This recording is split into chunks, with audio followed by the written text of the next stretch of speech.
Olá, aquele abraço para você, seja bem-vindo. Mais um Poder Político, programa de análise, discutindo a política na cidade. É tão bacana a gente discutir política, não é? E aqui nós reunimos jornalistas que trabalham com isso há muito tempo, que têm experiência e credibilidade para falar a respeito de jornalismo político. Marcos Vieira está aqui à minha direita, à minha esquerda, Lucivan Machado, e a partir de agora a gente traz muitos temas interessantes. O primeiro, né, a gente vai falar, Lucivan, a gente sempre incentiva as pessoas aqui a enviarem observações, sugestões, críticas, né, concordar ou discordar com o que está sendo dito aqui. E nós temos uma mensagem, né, de uma pessoa que ouviu aqui no programa passado uma informação e enviou uma mensagem para ponderar a respeito dessa informação, não é isso, Lucivan? Presidente do PRTB, o empresário Edson Tavares, que é pré-candidato a prefeito de Anápolis, nos enviou a seguinte mensagem. Amigo Lucivan Machado, bom dia. Vocês disseram no programa que eu sou extrema-direita. Você, amigo, precisa rever este conceito, se não vejamos. A extrema-direita, como o próprio nome diz, é o posicionamento extremo desse espectro político. Como você verá neste texto, a extrema-direita está representada por movimentos independentes e partidos políticos com posicionamentos radicais, geralmente relacionados ao nacionalismo. A exaltação da nacionalidade e seus aspectos culturais e históricos leva, em muitos casos, à percepção de superioridade em relação a outras culturas e até mesmo comportamentos de preconceito e xenofobia. Segundo o professor da USP, Alberto Pfeiffer Filho, tanto a extrema-direita quanto a extrema-esquerda estão relacionadas à exaltação da nacionalidade, de cultura, história e tradição de um país. Além disso, a figura do Estado na condução da vida da coletividade é acentuada nesses posicionamentos. Os movimentos de extrema-direita, apesar de apresentarem variações conforme regiões no mundo, possuem alguns posicionamentos comuns, como uma agenda nacionalista forte à resistência à perda de soberania do país. Tem uma certa rejeição à globalização e tendências de cooperação econômica. Sua ideologia tem caráter ultraconservador, extremista e, em muitos casos, seus adeptos adotam posturas preconceituosas e xenófobas, que é o medo ou aversão ao estrangeiro. É a mensagem enviada pelo Edson Tavares. Marcos. Tá aí, quem se posiciona? Ele se posiciona em relação ao que ele entende na política e se posiciona com embasamento. Então, o Edson Tavares, ele não é extrema-direita, ele é direita, conservador, digamos. Eu ia dizer, nas próprias entrevistas do Edson Tavares, ele se coloca como direita, centralizador, conservador. Mais conservador. Eu acho que o que a gente quis dizer, quando nós classificamos aqui o Edson como extrema-direita, era mais no sentido de mostrar esse conservadorismo mesmo, né? E não de uma forma, né, nós não tratando aqui dessa profundidade, né, do significado da palavra, ou do que os partidos. Porque hoje, se a gente for analisar o que os partidos fazem, você não tem base para dizer quem é extrema-direita e quem não é, não. Até porque os partidos hoje, dificilmente, eles atendem com pragmatismo o seu estatuto, aquilo que está escrito nos estatutos dos partidos. Você não vê isso. Tanto que tem muita gente que nem vota em partido, vota na pessoa, né, no candidato. Não olha muito para a questão de estatuto partidário. Mas quando nós citamos o nome do Edson aqui, e eu disse isso para ele, até na resposta a essa nota que ele colocou, Lucivan, dizendo inclusive que leríamos aqui a nota dele, foi isso, a gente colocou para posicioná-lo num campo mais conservador, que ele mesmo se intitula como conservador. Que não abre concessões, inclusive. Não, há inclusive uma determinação de que pessoas ligadas a esse ou aquele partido não podem se filiar ao partido onde ele está. Mas essa não é a questão. O que nós colocamos aqui quando chamamos de extrema-direita, Edson, e qualquer outra pessoa que se encaixe nesse conceito aí, é de mostrar que é mais conservador, que está mais do lado do conservadorismo. Tanto que nós dissemos aqui que ele estaria brigando essa posição com o Valeriano, que tem também um pensamento mais ou menos nesse sentido. Então, não na questão de mostrar uma extrema-direita com as características dessa observação, né, bonita e bem fundamentada que ele encaminhou para a gente aqui. Um abraço para o Edson, obrigado por interagir aqui com a gente. E as outras pessoas que tiverem posições semelhantes podem também encaminhar suas críticas, suas observações, suas ponderações, que com todo prazer a gente vai trazer aqui para a gente poder analisar. Certo? Certo. O Edson, que sempre foi uma pessoa que teve um diálogo permanente com a imprensa. Aberto com todos, né? É importante ressaltar isso aqui, não é? E ele fez uma observação muito bem fundamentada, né? E muito respeitosa dentro daquilo que a gente realmente entende. Esse debate ele é importante também e ele acabou colaborando também aqui com o nosso programa nesse sentido. Mais uma vez, obrigado, viu, Edson? O nosso próximo tema aqui, eu vou trazer como se fosse uma manchete de jornal, né? Falta vice no mercado de Anápolis. Tá certo essa frase? Esse título você colocaria numa matéria lá no Anápolis 360 graus, Marcos? A gente teve nos anos 80 a gente teve um filme, né? Procura-se Susan desesperadamente, que a Madonna, inclusive, era a protagonista. Procuram-se vices desesperadamente. Mas teve outro também que dizia o seguinte: aperte o cinto que o piloto sumiu. Sim. Tem muitos partidos que estão mais ou menos figurando aí nesse quadro aí desse programa. Desse filme. Aperte o cinto que o piloto sumiu. A diferença é que a protagonista era Madonna, agora são vários protagonistas. Né? Isso, tem. São vários. Mas a única chapa, digamos assim, que está formada já, que já está estabelecida, né, de pré-candidatos a prefeito e vice, é a chapa que tem como pré-candidato a prefeito o prefeito Roberto Naves, a reeleição, e o vice Márcio Cândido, também candidato à reeleição. Essa aí já está estabelecida. É a única, não é? Ou tem outro que já definiu o vice? Inclusive, Luciano, é uma chapa, inclusive, que muitos querem o posto de vice, sabe? Não é? Assim, a gente não teve outros partidos e até dentro do Democratas, pessoas se candidatando a ser candidato a vice. Nos outros partidos parece que está um pouco diferente. Teve um momento que foi um pouco conturbado quando o Valeriano Abreu iria anunciar fugiu o nome dela agora? Lá da igreja. Suelen Lima, né? Que é ligada à Igreja Assembleia de Deus Madureira. Naquele momento o Márcio Cândido ficou um pouco fragilizado. Alguns partidos até se movimentaram. O PV do Domingos de Paula, o Avante do Delcimar Fortunato.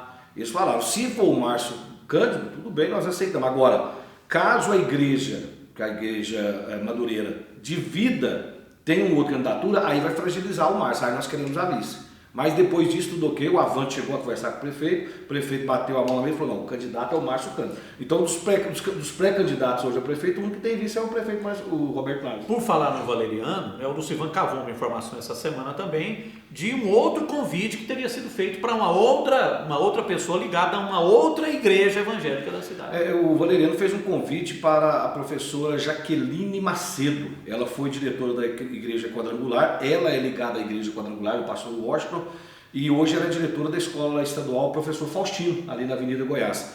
Ela me confirmou, Oswaldo. Inclusive, eu até comecei uma entrevista com ela. Ela disse que foi convidada por Valeriano Abreu, mas quando eu fiz a pergunta de qual partido a senhora está afiliada, ela pediu para cortar a entrevista. E aí disse que não estava afiliada a nenhum partido. E aí ela solicitou que eu apagasse aquela parte que tinha feito. Então, mas ela confirmou para mim que foi convidada. O Valeriano nos disse que não houve convite nenhum. Só foi alguma pessoa ter indicado ela ao Valeriano para que ela pudesse ser vice. Mas depois ele ficou sabendo que ela não tinha se filiado a algum partido, foi fazer uma visita a ela. Então ela disse para você que foi convidada, mas o Valeriano disse para você que não convidou. Não é? Jaqueline Macedo, que é ligada à Igreja Quadrangular. E aí eu acho que cairia naquele mesmo problema, Marcos. Se ela tivesse uma filiação partidária, o pastor Washington também já fechou com o prefeito Roberto Naves. Eu acho que iria acontecer. Pastor Vilmar Silvestre é um elo, né, de ligação para usar o pleonasmo aí, né? Da quadrangular. Então eu não sei se a igreja quadrangular, pastor Washington, aceitaria também ela ser vice do prefeito, do candidato Valeriano, uma vez que a igreja já fechou com o prefeito Roberto Naves. Tanto que você citou agora o ex-vereador Vilmar Silvestre, ele é do Republicanos. Quando o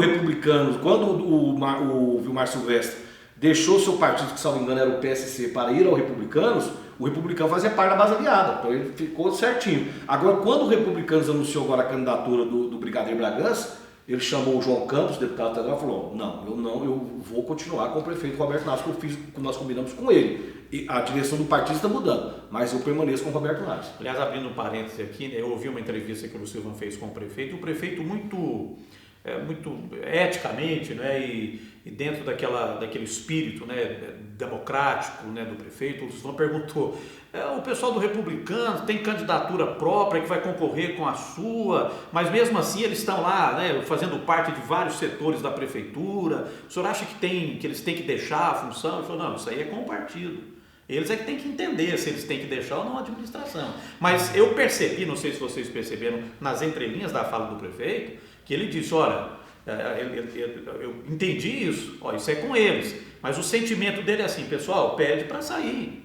Eu não vou mandar embora, mas pede para sair, que fica bacana, né? Porque quem vai ter que fazer quem vai ter que explicar ao eleitor vai ser o pessoal do Republicanos. Eles vão ter que explicar ao eleitor por que eles lançam uma candidatura e por que eles permanecem numa administração que eles passam a ser adversários. Sinceramente, eu para mim isso foi uma falta de ética. A minha opinião é essa. A partir do momento que você... Tudo bem, participou do governo. Eu também acho. Republicanos eles estão dizendo o seguinte, nós temos um contrato com o prefeito Roberto Naves até 31 de dezembro. Então não pode ter candidatura. Até 31 de dezembro não pode ter candidatura. Se tem candidatura, só depois de 31 legal, normal. Depois de 31. Mas se querem ter candidatura, pede para todo mundo sair. Não, isso Como aí... que você vai ficar com comissionados dentro da prefeitura do seu partido que vai fazer oposição à atual administração? Isso chama-se falta de ética. Isso não é a primeira vez que acontece, já aconteceu outras vezes, né? Mas em outras vezes a gente já percebeu os partidos tomando essa decisão de, mesmo tendo um compromisso até o final do mandato, né, do prefeito em exercício, os partidos se retiraram. Outros não, outros ficaram no governo e só lá no final saíram até para assumirem candidaturas contra o governo. Eu acho que o correto era a direção do Republicano chegar no prefeito e falar, prefeito, aqui os cargos que estão na prefeitura, a partir de hoje eles estão desvinculados. A partir de hoje eles não estão mais aqui na prefeitura. Acho que o correto era fazer isso. Pelo menos eu penso dessa forma. Porque você vai estar numa campanha questionando uma administração e que você tem pessoas, você faz parte? Você tem pessoas lá dentro da administração apoiando a administração, é no mínimo dúbia, uma posição dúbia. Né? Você vai ter... Como é que você pode acender duas velas, uma para e outra para o outro? Não.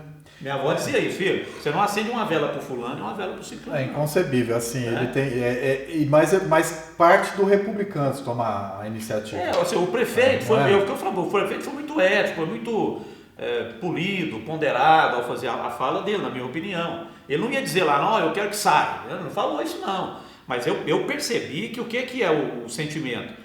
Pede para sair. Se tem um candidato contrário, pede para sair. Nós estamos falando de republicanos, mas é para qualquer pra partido. Isso aqui PT, PSD, esse aqui partido. É um fato específico, mas essa linha, esse posicionamento, Marcos, ele tem que valer em qualquer situação para qualquer partido. Justamente, concordo? Também concordo. Uhum. Bom, e só para fechar a questão de vice, né? Só essa chapa, então, de pré-candidatos, né, o do prefeito Roberto Naves e do Márcio Cândido, tem o vice definido. A chapa do PT não tem. A chapa do PSL ainda não tem, né? O Valeriano está tentando achar ainda não conseguiu. A chapa do MDB ainda não tem. O MDB, Oswaldo, tem uma conversa bem adiantada para que o PSD, que hoje tem como pré-candidato o Humberto Evangelista, eu acho muito difícil vingar essa candidatura. Pode ser que estar errado, pode ser que ela venha fortalecer. Mas eu tive informação de alguém ligado à executiva, ao diretório do PSD, de que a tendência seria até o PSD apoiar a candidatura de Roberto Naves. Sim, não, então, o PSD está conversando com o MDB e com o Roberto Naves, tem bem adiantado com os dois. Caso vá para o MDB, o PSD pode indicar a vice de Márcio Corrêa. Inclusive já citaram até nome do vereador Elias, pastor Elias. E pode ser, caso o PSD decida ficar com o MDB, pastor Elias pode ser o vice de Márcio Corrêa. Embora o PSD também tenha muita gente lá nas suas fileiras que são apoiadores da administração Roberto Naves, né, Marcos? O vice-presidente, o Olegário não é vice-presidente? O doutor Olegário é um deles, né? É vice-presidente do partido. E que é uma pessoa conceituada, de credibilidade e que tem voz ativa. Justamente, tem voz ativa e tem capacidade de angariar votos para o partido. Exatamente. Angariar simpatia para o partido. Ele não sendo candidato, mesmo ele não sendo candidato, ele estando ali e andando com aquele grupo, ele influencia, né? Agrega muito. Essa questão do... Agora, seriam duas situações muito antagônicas, né? O MDB, que é a oposição a Roberto Naves, e Roberto Naves. Eu fiquei entre as duas. Como é que eu fico entre duas posições tão antagônicas assim? Talvez eu fique indeciso entre partidos que tenham posições próximas. Sim. É como você me falar que o PT está indeciso entre democratas e PCdoB. São duas coisas totalmente distantes uma da outra, né? O PT está indeciso entre democratas e PCdoB. Claro que não. O PT fatalmente vai fazer uma aliança com o PCdoB e não com democratas. Você entende o que eu estou querendo dizer? Mas isso aí só confirma aquilo que a gente vem falando aqui ao longo dos tempos. Porque alguns, às vezes, acham que a gente fica jogando contra algumas situações, e a análise política ela é feita em cima do acontecimento de agora e da experiência passada. Então, assim, primeiro, quase ninguém fez o dever de casa aqui em Anápolis e criou diretórios que são estruturas sólidas. Então, candidatos a vereador que ficam bravos porque o dono do partido, que mora em Goiânia, está querendo levar o partido para esse caminho ou para esse, não adianta, pode espernear o tanto que for, mas quem vai decidir é o chefe.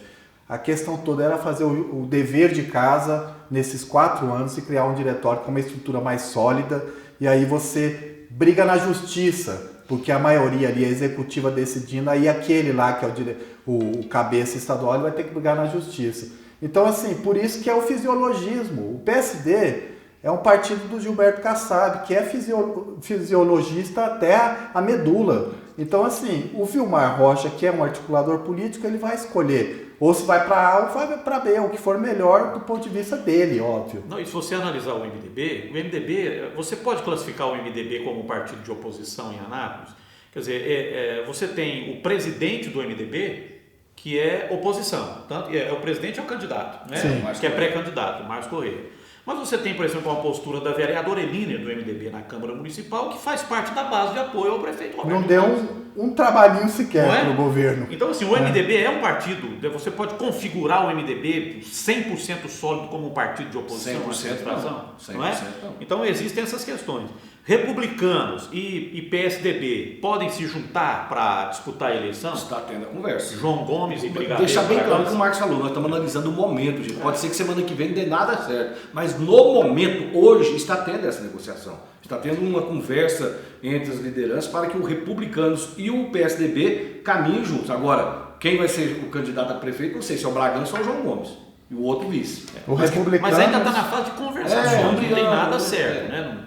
O Republicanos que depois do lançamento da pré-candidatura do Brigadeiro Bragança pelo presidente municipal Gerson Santana, no início de maio, nós tivemos agora em agosto o respaldo do presidente estadual finalmente falando que apoia, né? Foram 3 meses depois que aquele que comanda o partido no estado de Goiás deu entrevistas, e o Lucivan tentou e falou aqui várias vezes que tinha tentado falar com o deputado federal João Campos, e ele não falava sobre Anápolis. E aí tem um detalhe interessante. Eu senti que se dependesse do João Gomes, não teria candidatura própria.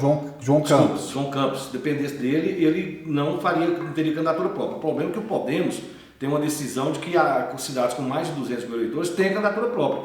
Então, se for assim nessa decisão da Nacional, o Brigadeiro é candidato, o João Gomes vice.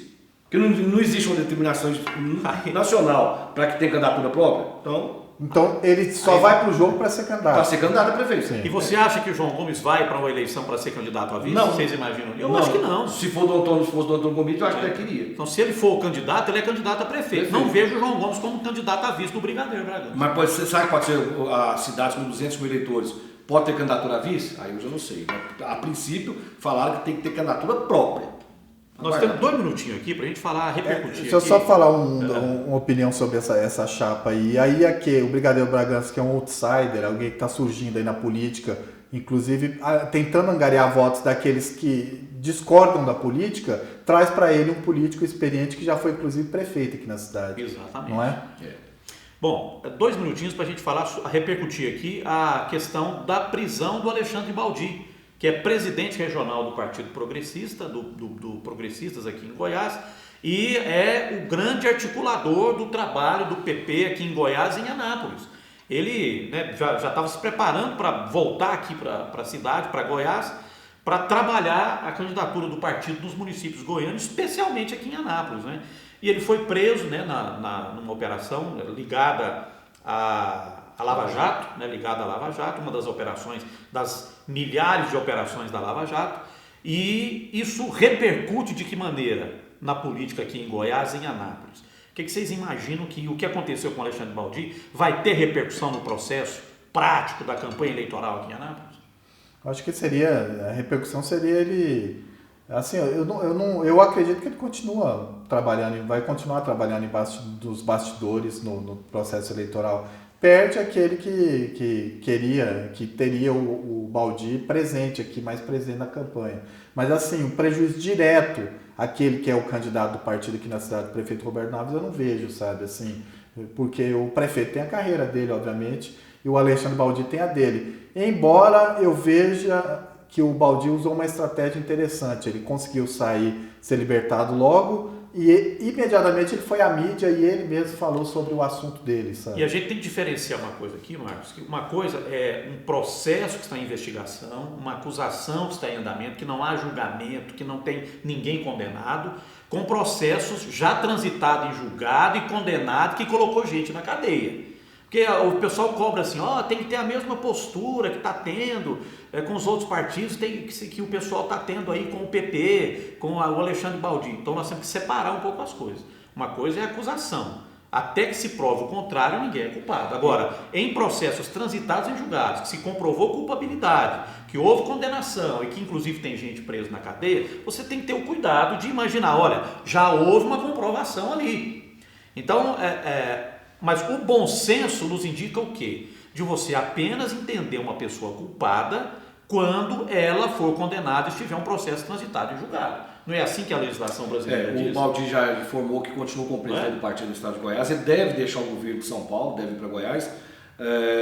Tem tudo para provar sua inocência. Concordo com o Marcos, foi bom ele vir à mídia, dar sua explicação, o que aconteceu, interessante isso, que prova sua inocência, né? Agora, que atrapalha um pouquinho a campanha, aquela questão da presença dele na cidade, acho que atrapalha. Por exemplo, a questão da proximidade dele com o governador Ronaldo Caiado, isso acabou dando uma arranhada, deu uma balançada. Alguns até, eu vi uma repercussão outro dia, dizendo que já havia inclusive uma estratégia do governo de dar uma afastada, né, do projeto Baldi, de união, de aproximação até para uma disputa em 2022. Tá muito distante para falar isso, mas assim, eu concordo com você, porque tem muito espetáculo por aí e no final das contas a gente nem fica sabendo se o sujeito... Aliás, muita gente não fica sabendo quando o sujeito é inocentado do processo. E isso vale para todo mundo. Se for condenado, a gente vai saber porque vai sair na mídia, ele vai preso, vai ser detido. Mas assim, é preciso ter cuidado, né? Cuidado porque isso vem acontecendo com muita frequência no Brasil nos últimos anos. Coercitiva mais, não existe a condução coercitiva, infelizmente. E outra coisa que eu entendo também é que por uma canalice que é feita lá no âmbito nacional por algum dirigente partidário, você não vai dizer que aqui em Goiás ou que aqui no município as pessoas que trabalham e que militam nesses partidos são bandidos também. Né? O que acontece lá em cima, né? Um exemplo aqui, o José Serra, está sendo condenado, vai ser preso, Você não vai dizer que aqui em Goiás o pessoal do PSDB de Goiás é bandido, você não vai dizer que o PSDB de Anápolis é bandido. Porque tem gente que pega e iguala todo mundo, lá de cima aqui para baixo. Eu acho que nós temos que analisar, né, a situação de maneira... você dividir isso aí. Você não dizer, olha, o fulano roubou lá em cima, pronto, aqui embaixo todo mundo é bandido. A eleição é municipal, né? A gente está preocupado com... A gente conhece as pessoas aqui. Isso, né? vale para todos os partidos. Para todos. Não é só para todos. Né? Vamos embora? Vamos lá. Vamos cadastrar aí no nosso site? Sim, compartilhar, clicar aí para ativar as notificações, curtir, se inscrever, mandar comentário pra gente. E divulga, né? Você pode compartilhar o link do nosso programa com seus amigos aí no seu WhatsApp. Faça essa gentileza, né? Faça essa gentileza pra gente. Você vai estar ajudando também a prosperar o programa aqui. Valeu, Silvano. Um abraço a todos. Muito bem. Um abraço para a Live Produções, que é a produtora aqui do nosso programa do Poder Político. E até a próxima edição do Poder Político. Valeu.